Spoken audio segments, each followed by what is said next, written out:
বন্ধুরা, এবার ভারতের পাশাপাশি চীনও কি বাংলাদেশকে পানিতে মারার পরিকল্পনা করছে। অর্থাৎ চীন এবার যে বাঁধ নির্মাণ করছে, শুধু বাঁধই নয়, তারা একটা সুপার ড্যাম তৈরি করছে। এটাকে কেন্দ্র করে কিন্তু ইতিমধ্যে বাংলাদেশে যেমন উদ্বেগ তৈরি হয়েছে, ঠিক তেমনইভাবে ভারতে উদ্বেগ তৈরি হয়েছে।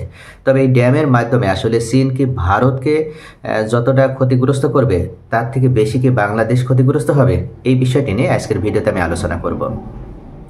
মূলত চীনের তিব্বতের মালভূমিতে ইয়ারলুং সাংপো নদীর উপর একটি বিশাল বাঁধ নির্মাণে প্রতিবেশী দেশ ভারত ও বাংলাদেশের মধ্যে ব্যাপক উদ্বেগ তৈরি হয়েছে। বাঁধ নির্মাণ প্রকল্পটি বাস্তবায়ন হলে এটি হবে বিশ্বের বৃহত্তম জলবিদ্যুৎ প্রকল্প, যা চীনের বর্তমান 3 গর্জেস ড্যামের চেয়েও 3 গুণ বেশি বিদ্যুৎ উৎপাদন সক্ষম হবে। তবে এই সুপার ড্যাম ভাটির দেশগুলোর জন্য আশীর্বাদের চেয়ে অভিশাপ হয়ে দাঁড়াবে কিনা, সেই বিশ্লেষণই করা হয়েছে সাউথ চায়না মর্নিং পোস্টের এক প্রতিবেদনে। ইয়ারলুং সাংপো নদীটি চীনের তিব্বত থেকে উৎপন্ন হয়ে ভারতের অরুণাচল প্রদেশে সিয়াংয়ের আসামে ব্রহ্মপুত্র নামে প্রবেশ করেছে। এরপর এটি বাংলাদেশের যমুনা নামে প্রবাহিত হয়ে বঙ্গোপসাগরে মিশেছে।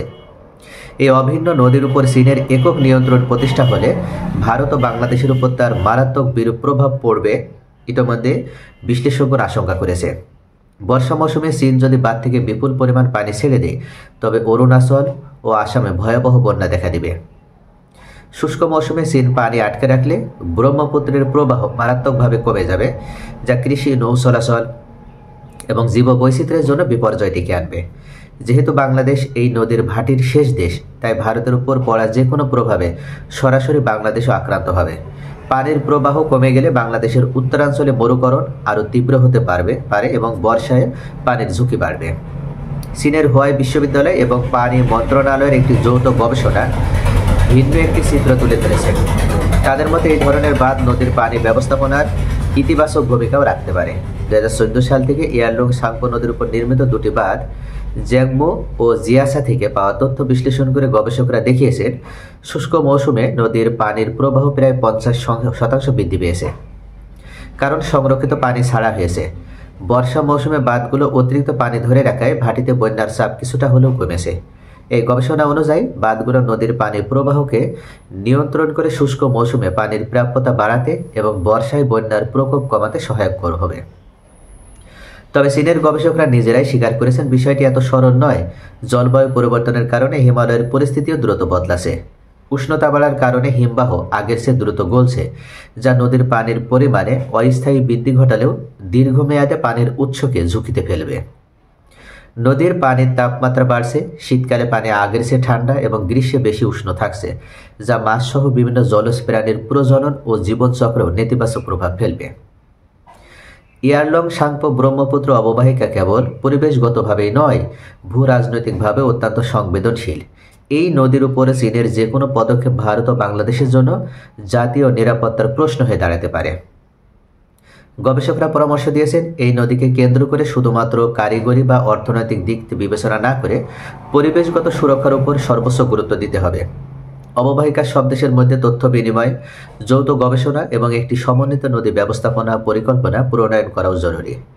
ভারত ও বাংলাদেশকে এই প্রকল্পের প্রতিটি ধাপ সতর্কতার সাথে পর্যবেক্ষণ করতে হবে এবং দ্বিপক্ষীয় ও বহুপক্ষীয় ফোরামে নিজেদের উদ্বেগ ও স্বার্থ তুলে ধরতে হবে।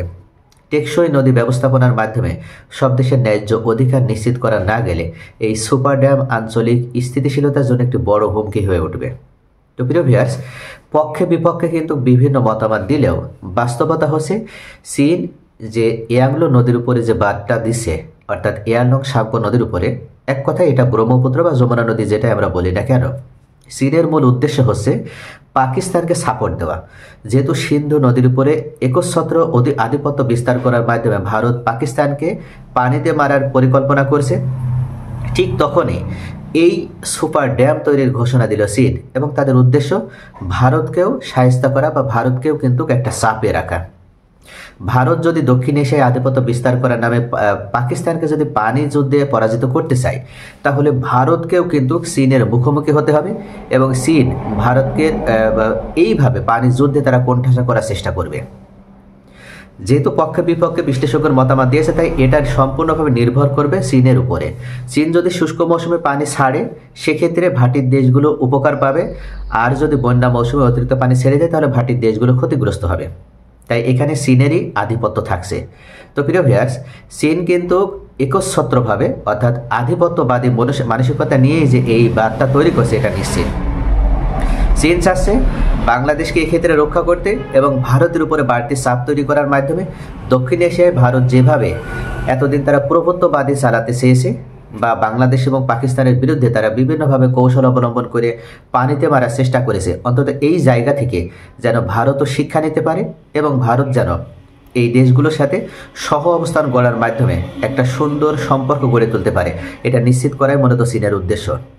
চীন চাচ্ছে যে ভারতকে কোণঠাসা রেখে সবসময় চীনের কাছে নতজানু রাখতে।